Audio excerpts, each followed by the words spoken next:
It's 2 a.m. You've been a police officer for 3 years now, and honestly, most of your job is boring. Speeding tickets, paperwork, the same routine every single day. Tonight feels no different. You spot a car going way over the speed limit, turn on your lights, and pull it over. You've done this hundreds of times before, so you're not nervous.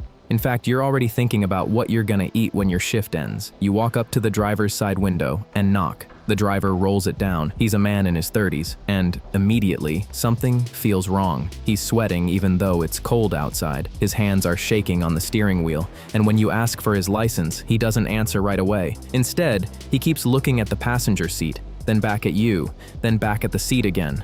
There's an open bag next to him. You can't explain it, but your instincts are screaming that something isn't right. Your hand slowly moves closer to your gun, then suddenly, his hand shoots toward his waist. You react instantly, but he's faster. A gun flashes, and before you even hear the shot, the bullet is already inside your head. But a 9mm bullet travels at around 820 miles per hour, which means it reaches you before your brain even has time to process what just happened. This is actually a real story. An American police officer was shot directly in the head and somehow survived long enough to describe exactly what he experienced. And surprisingly, what he said matches what scientists know about the brain almost perfectly. He didn't describe unbearable pain. He didn't even describe fear. He described confusion. For a fraction of a second, everything felt normal. Then there was a flash, and suddenly the world stopped making sense. His eyes were open, but his vision felt broken. Colors mixed together. Sounds became muffled, like he was underwater. He wanted to move. He wanted to reach for his gun, but nothing happened. Imagine telling your arm to move and realizing the message never arrives. That's what terrified him the most. Not the blood, not the bullet, but the moment he realized his body wasn't listening anymore. You see, when a bullet enters the skull, it doesn't simply punch a hole. Your skull fractures like glass, sending tiny bone fragments flying into the brain. The bullet creates a massive pressure wave that violently pushes brain tissue outward before it snaps back into place. And the brain isn't built for that. It's soft. Almost 3/4 of it is water. So when something moving that fast tears through it, nerves are destroyed, blood vessels rupture, and entire sections of the brain can stop working instantly. But here's where luck comes in. The officer's bullet entered above his left eye, passed through part of his frontal lobe, and exited from the back of his head. If it had traveled just a few centimeters lower and hit the brainstem, he would have died immediately, because the brainstem controls everything that keeps you alive. Your heartbeat, your breathing,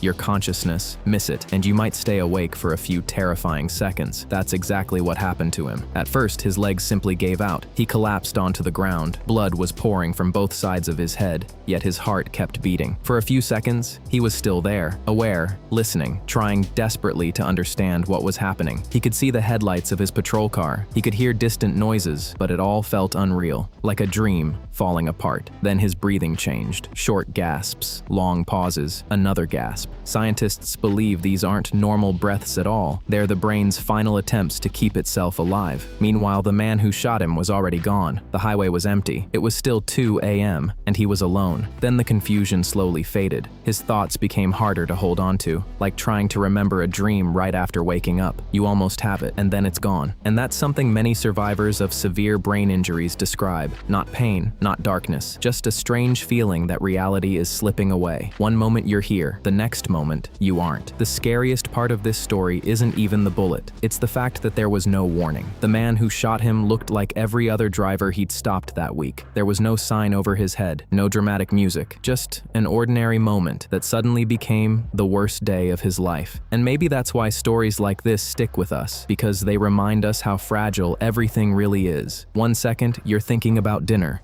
and the next, everything changes forever.